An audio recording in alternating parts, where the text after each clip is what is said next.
Ito yung size ng rope na gagamitin natin. 2 pieces, 60 cm para sa base natin. And 150 cm yung length niya. At 85 cm naman yung pang-design natin na gagamitin. Start na tayo. So, ito yung 60 cm natin. 2 pieces. So, ang gagawin natin, kailangan may pinaka-allowance tayo dito na 20 cm. Okay. So, 20 cm. Dito sa 20 cm na to, gawa tayo ng pinaka-nut.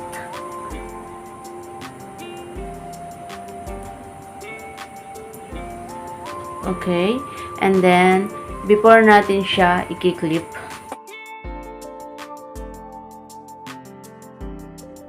ito yung 150 cm natin. So, ito yung dalawang dulo niya.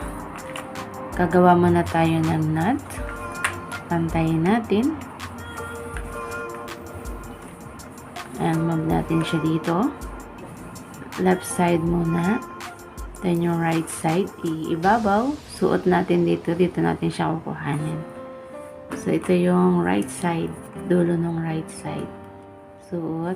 Dito natin siya kukunin. Nagawa tayo ng nut. Kapag ganyan na siya, guys, insert natin na ganito. Before natin, tatay yung nut natin. Then, push natin sa dulo. Okay, next naman, right side.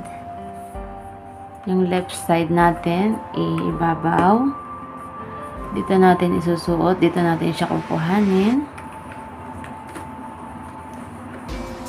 Kapag ganito na siya, guys, so, itong purple natin, susuot natin dito sa ilalim. Then, hilahin natin dito sa taas. Yan. Dapat ganito siyang position, guys. Itatay natin yung nut natin. Okay. May isa na tayong square nut.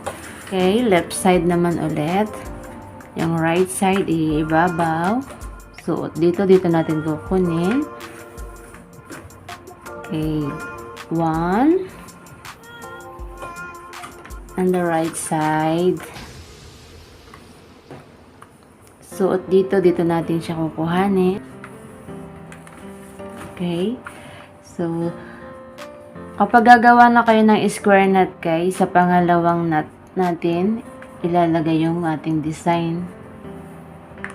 Pagbubuo na tayo ng square nut, no? Suot natin dito sa ilalim.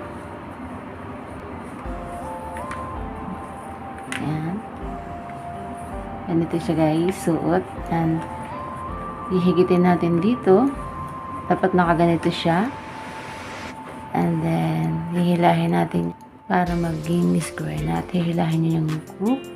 So, yung design na yan, guys, ganito yung ating gagawin, no? Yung design na to.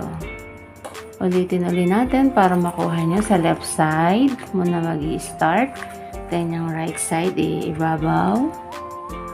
Okay. 1 and 2. So, sa pangalawang nut ninyo, i-design ng purple. Pagbubuo na kayo ng square nut, isusuot natin siya dito. Okay, suot. And then, hihilahin natin itong yellow. Pipix natin yung design natin, yung purple. Para maganda siyang tingnan. Ganun ulit, guys, paulit-ulit lang siya. Hanggang sa makabuo kayo ng 15 cm. Okay, one more. Left side. And then yung right side, ibabaw. Okay. 1. And then 2. So, kapag ganito na,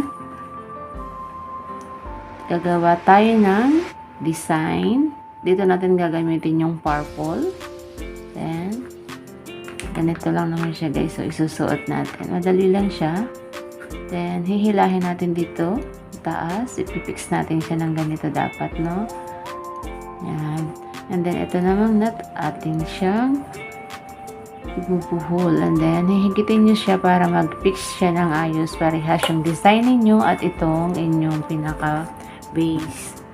Para mag-fix ng ayos dito sa taas, maganda yung inyong ginagawang bracelet, no? So, go ahead hanggang sa humaba ng 50 cm.